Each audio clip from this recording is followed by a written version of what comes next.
Ekitabo kya Zaabuli eshura ya 66.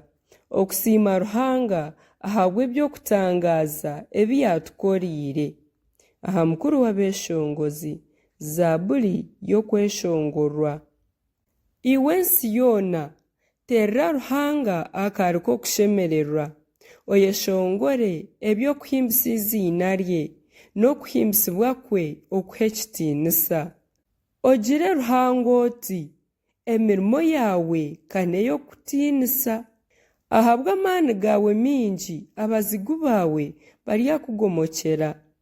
Ab'ensi yoona baryakuramya bakweshongorre, beshongore eby'okuhimbisa izina ryawe.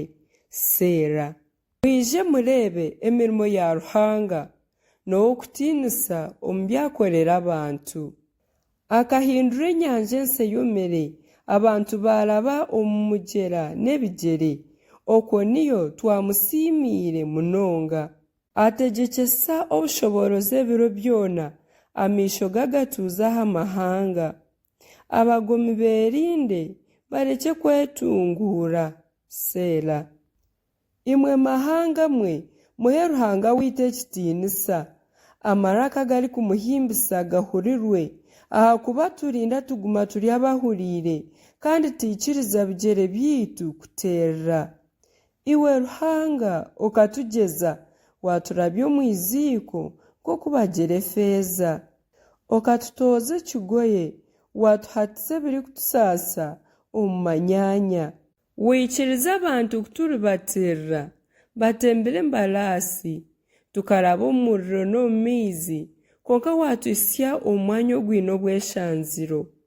Ninyija kutaaha omu nju yawe n'ebitambo ebyokize, mpikirize ebinaraganiise nindahira, eby'eminwa yange yagambire n'ebyakanwa kange karaganiise obu nareeba enaku. Ninyija kuha ebitambo byokize by'ebishaju n'ekisooroora ky'ebitambo by'empaya y'entaama, nkuhongyere enimi n'embuzi. Seera.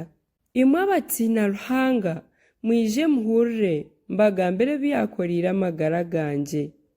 Nkamutakira munonga n'akanwa kange n'orurimi rwange rwamuhimbisa. Kuri naatiira omutima aha by'okutahikirira, Mukama takumpuriire. Konka buzima Ruhanga akahurira, yata omutima ah'iraka ry'okushaba kwange. Ruhanga siimwe, ahakuba tayangire kuhurira kushaba kwange, kandi tanyihireho kukunda kwe.